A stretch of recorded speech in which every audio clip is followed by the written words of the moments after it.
Diagnosing alcoholism is crucial because life-threatening medical complications can arise. Dr. Charles Lieber is director of the Alcohol Research and Treatment Center at the Bronx VA Hospital in Brooklyn, New York, and is a worldwide expert in alcoholic liver disease.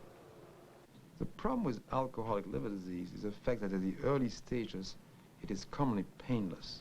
And therefore, unless warned, patients have a tendency to come in at a late stage when the disease has already reached an irreversible stage, such as scarring of the liver or cirrhosis. At that stage, we cannot restore the liver to normal. All we can do is help the patient cope with the many complications that cirrhosis will produce at that stage. And therefore, it's very important to warn heavy drinkers to undergo medical examination at an early, still reversible stage of the disease. In urban areas, cirrhosis is the second most common cause of all deaths in the age group 25 to 45. Nationwide, it has overtaken diabetes, making cirrhosis a major cause of death in the United States. For its normal functioning, the liver needs energy, and it derives its energy from the burning of fat. Thus, fat is a normal fuel for the liver. However, when alcohol is present, alcohol will displace fat and alcohol becomes a preferred fuel. In essence, we will burn alcohol instead of burning fat, and that helps us get rid of the alcohol. There is, however, a price to pay for this. If we burn alcohol instead of burning fat, the fat will accumulate in the liver, and this results in the first stage of alcoholic liver disease, namely a fatty liver. A tiny slice of the liver, taken during a non-surgical procedure, is placed on a slide for examination. Under the microscope, clear pockets of fat are visible. This condition can impair the liver's ability to detoxify blood, even though the condition is painless and fully reversible if the patient stops drinking. The normal liver, in contrast, is packed with dark, healthy cells with no fatty pockets to block the flow of blood. In a normal liver, the tissue is soft and the surface is smooth, as seen in this close-up. If patients with liver disease continue drinking, however, they can develop cirrhosis, or scarring of the liver. The surface becomes hard and bumpy, and this condition is irreversible, even if drinking is stopped. Several medical complications occur as the disease progresses. Most patients, however, die of internal bleeding. It was a common belief held by the medical profession and found in all textbooks that the cause of liver disease in the alcoholic was not alcohol itself, but the malnutrition which is commonly associated with alcoholism. But we found that even in the presence of a good diet, alcohol can cause damage in the liver. Dr. Lieber and his associates have recently discovered something which may spare thousands from this fatal disease, which currently strikes 1 out of 4 heavy drinkers. A clue was found in the central vessels of the liver. In microscopic cross-section, a healthy vessel is surrounded by normal liver cells, and the vessel wall is very thin. But in those patients who will go on to develop cirrhosis, these liver cells are replaced by scar tissue around the central vessels, and the walls become very thick. Under the electron microscope, the damage can be seen in greater detail. Traveling inside a blood vessel of a healthy liver, dark spots are seen. These are actually small holes that act like a sieve, filtering out waste products from the blood. But when pre-cirrhotic lesions occur, scar tissue begins to obstruct some of the holes, impairing the filtering process. These lesions were only identified in 1982. Once testing for them becomes part of standard practice, physicians will be able to diagnose patients who are at risk to cirrhosis before the disease becomes life-threatening. At this point, we need liver biopsies to define the stage of liver disease in the alcoholic, and it also allows us to determine whether or not an individual has those lesions which indicate that he or she will rapidly develop cirrhosis upon continuation of drinking. What we are trying to do now is to develop some simpler tests, some blood tests that might give us the same information and might enable us to detect at an early stage those individuals particularly susceptible to develop the more severe complications of alcoholism. An infant science is growing. Scientific investigators have begun to unravel the complex causes and devastating effects of alcoholism. Recovery, however, often depends on very unscientific events. For many, the disease progresses relentlessly until an emotional crisis, known as hitting bottom, pushes the alcoholic to confront their dependence. I woke up and I was thoroughly convinced I was stark raving mad. I couldn't seem to get my thoughts and emotions in any kind of order or control. And I started to call psychiatrists out of the phone book, out of the yellow pages at 6:30 and 7 in the morning. And I didn't get much success there, thank God. My success was when I called a friend. And he said, "Ernie, you're not crazy, you're just a drunk. You're an alcoholic, and we've got to get the booze out of you." And for some reason, that made sense. I don't know why. At that moment, it made sense, but it did. If a person realizes that they have a pain which comes from the drinking, that their suffering is produced by the alcohol use, that there's something that they can do about it instead of drinking, I think that that's when they begin to get sober. I think you need a combination of realizing that the suffering is alcohol related and hope and information about how to get loose from it.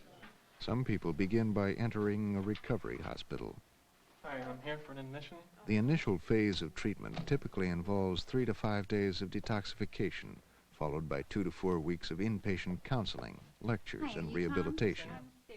The kinds of things that have to happen include the person getting into a relationship with treatment, getting protected from the dangerous effects of the drinking, learning how to get sober, learning why to get sober, and coping with what happens when you stop drinking. Alcoholism is a disease manifested by repeated drinking. I went into a hospital so as to cause injury in New to Hampshire, health, and they social, detoxed me. What they did is they tapered me off of the booze using another chemical. And then they put me through seminars that taught me about alcoholism, just as you would someone that you just diagnosed as diabetic. You would teach them how to eat and how to sleep and how to live. And that was a very enlightening experience. I went through one seminar where they talked about the progression of the disease and all the different symptoms of the progression of the disease. And he talked about my blackouts, and he talked about trouble with the law with automobiles and the breakup of the family and all the different tricks that I use, like denial, hiding booze. I'd like to warn you that it's going to take some time. It took you a long time to get sick. It's going to take you quite a while to get better. And that's when I realized it's a process. Recovery is a progression, just as the disease is a progression. And that I have to learn things as I go. I have to constantly learn about my disease. I have to constantly learn about me. Good afternoon, Spofford Hall. Well, Tom, make sure you stay in touch with your aftercare I will. counselor. Okay. Good luck. Thank you. The recovery process continues long after the patient leaves the hospital. In the next 3.5 years, several other things have to happen, mostly in terms of psychological repair, grieving, and very importantly, family treatment. When a family has been living with this kind of painful disorder in a member, they need a lot of help. I think that the recovery process is long, the disorder is chronic, and often a person will drink as an experiment to see whether they can prove that they aren't alcoholic. And that information will be crucial to them really making the decision that they need to take care of themselves by staying alcohol-free. The desire to drink took over. I went out to lunch and I ordered a drink. Now, being an alcoholic, what I called a drink, this particular drink combined 3 different shots of booze, but that was one drink to me. And nothing happened. You know, nothing serious happened. I had a drink, I hardly felt it, went back to work. I did this maybe once a week or once every 2 weeks with the guys at work, you know, that kind of thing. Eventually, I found myself waking up drunk. I don't know how it happened. I didn't plan it that I know. I just suddenly started drinking after work with someone, and the next thing I knew, it was the middle of the morning, still dark, and I was drunk and coming to. Relapses of that kind, after a person has entered in treatment, are very, very different from simply another episode of drunkenness. They'll look the same to the family, they'll break people's hearts in the same way, they'll make the patient feel as demoralized as the previous kinds of drinking, but drinking after a person has entered in treatment is less comfortable and often proves the point. that the drinking isn't safe. When you're discharged next Wednesday, you'll have this plan to follow for your ongoing recovery. Within a medical setting, sobriety can be easily achieved and maintained. Now's the time to ask them. But for the recovering alcoholic leaving the hospital, the prospect of a lifetime of abstinence can seem an unattainable goal. And you agree with total abstinence? Most treatment programs encourage their patients to seek the long-term support of Alcoholics Anonymous. You agree with your case manager to Yeah, attend? you get better by taking care of yourself and going to meetings. Right. Alcoholics Anonymous is so potentially valuable to the recovering alcoholic that it's hard to simply list what it does. It's not a medical treatment. It's a group of people, a fellowship of people who have figured out how recovery is accomplished and who transmit both the possibility, the hopefulness, the information, and the support to allow other people to do it. And I think it's absolutely extraordinary. My name is Wally. I'm an alcoholic and a member of Alcoholics Anonymous.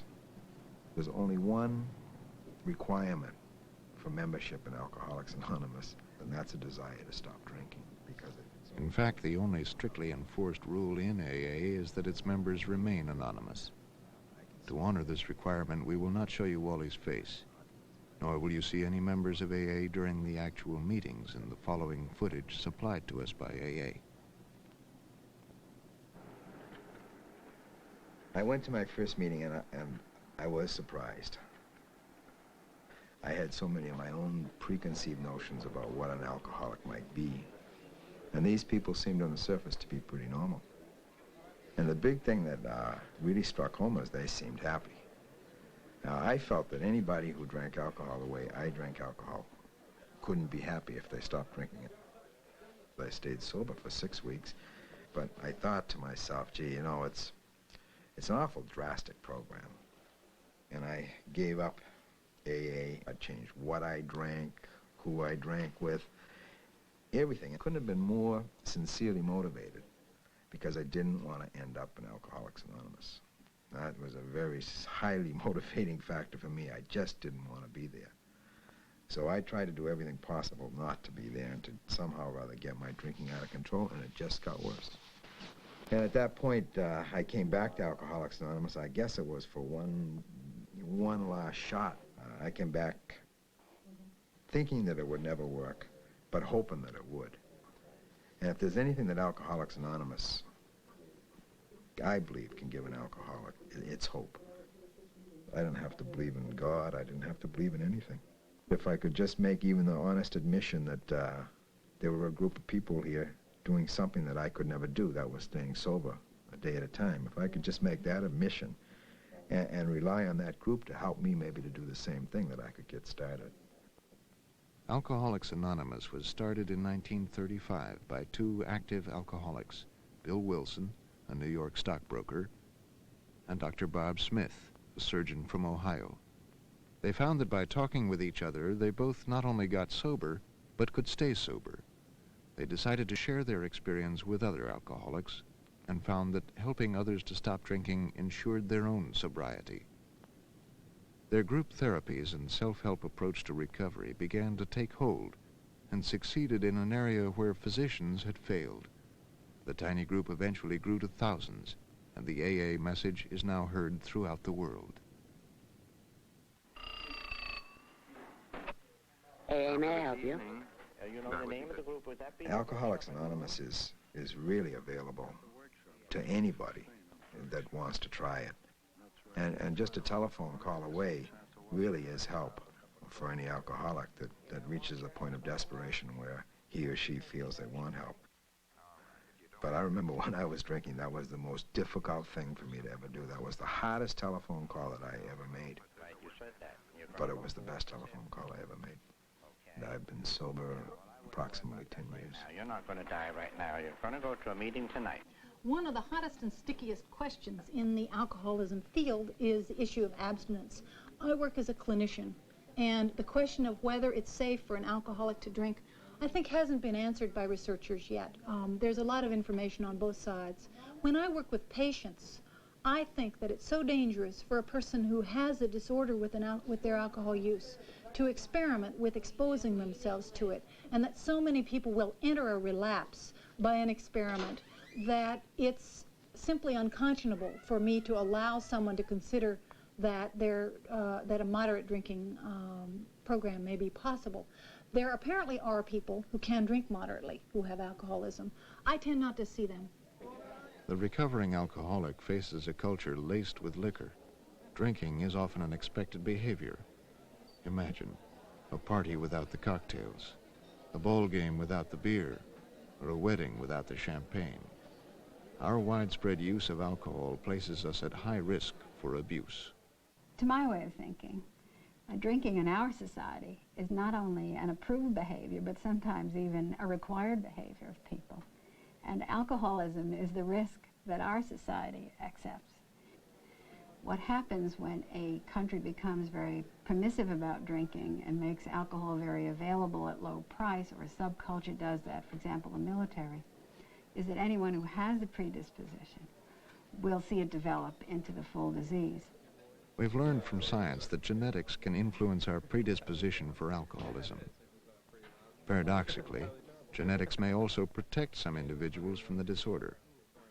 There is some evidence that would indicate people of Oriental racial background, some of them anyway, are protected from becoming heavy drinkers because they have a different constitution of liver enzymes which metabolize alcohol.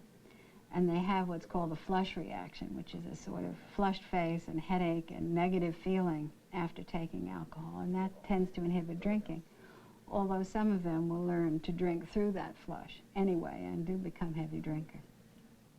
Different cultures do have different risk rates for alcoholism, and they have to do with the exposure to alcohol of an individual. After all, you can be born with any genetic predisposition, but unless you have the opportunity to drink, and unless you have the culture around you that makes alcohol available to you and it fits into your set of values, you won't be exposed enough to develop the relationship to alcohol. Studies have shown that cultural practices influence alcoholism. Those at high risk often forbid adolescents and children to drink at home. High-proof liquor is consumed outside the home and apart from meals. Furthermore, drunkenness is not only tolerated, but may be secretly admired. In contrast, low rates of alcoholism are found in cultures where parents teach children to drink responsibly, often around the family dinner table.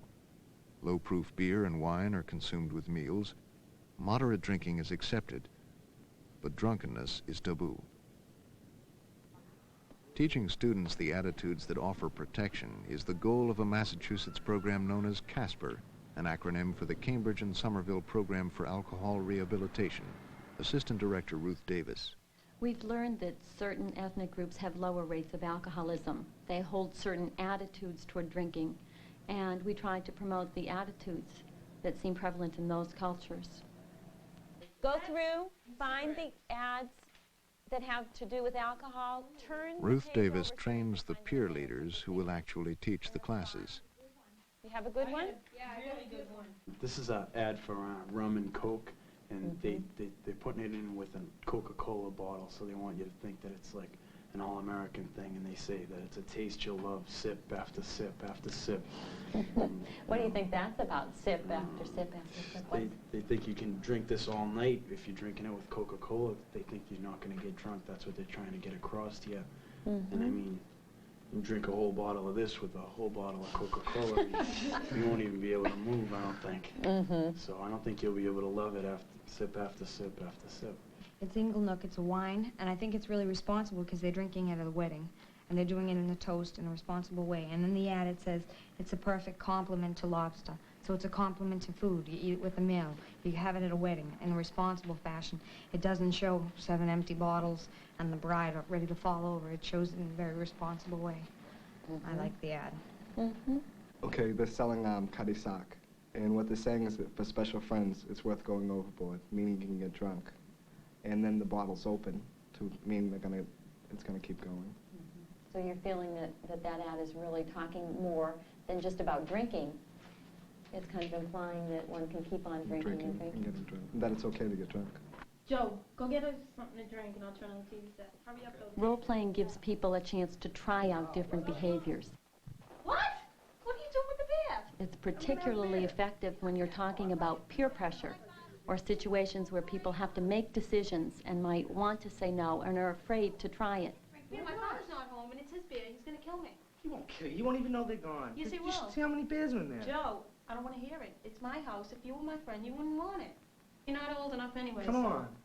Old enough. Come on. I don't care, Joe. You can't have it. All right. Thanks Put a it lot. down.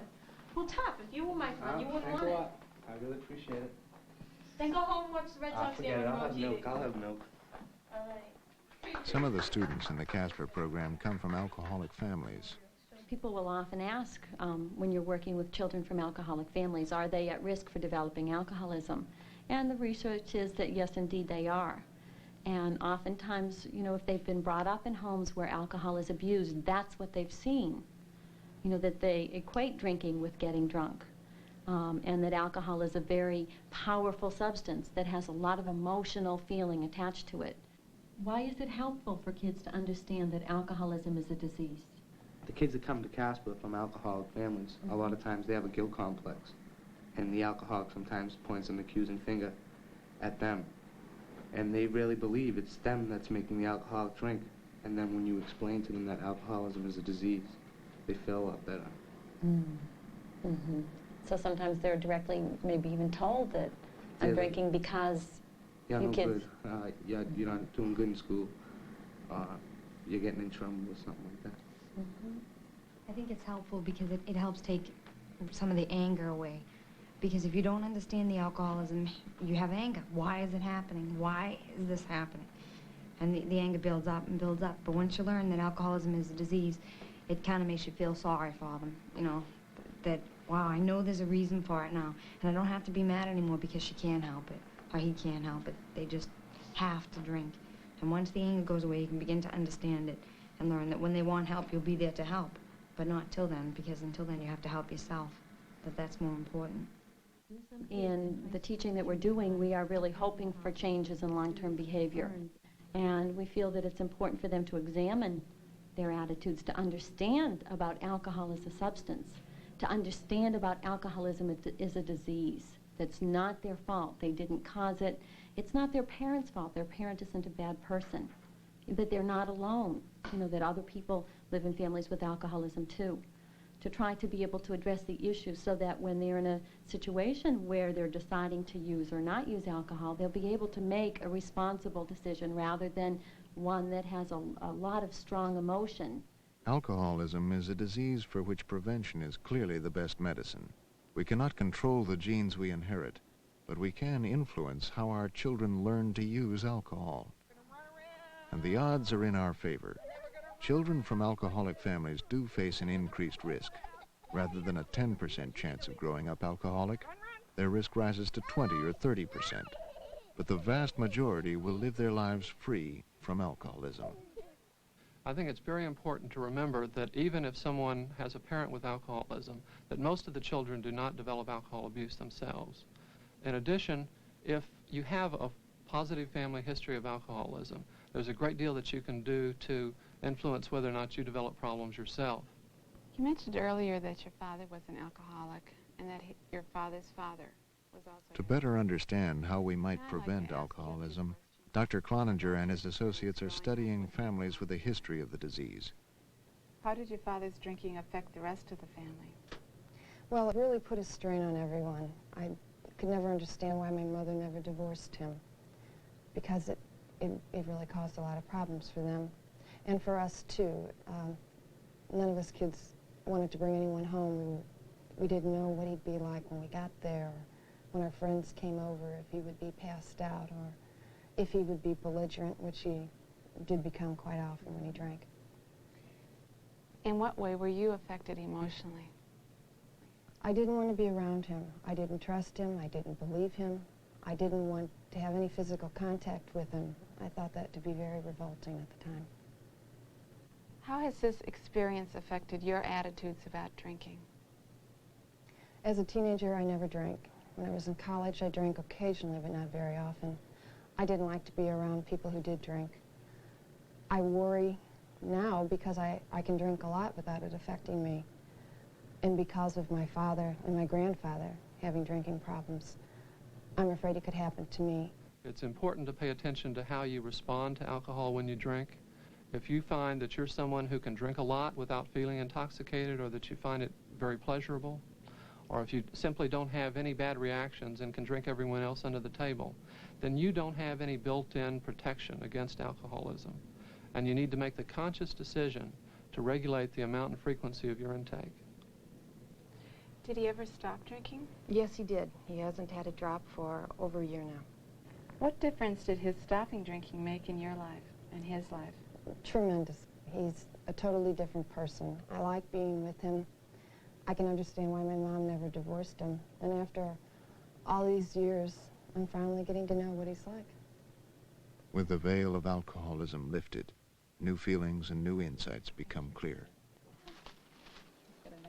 One of the great things that happened in recovery is I began to understand that I wasn't a bad person.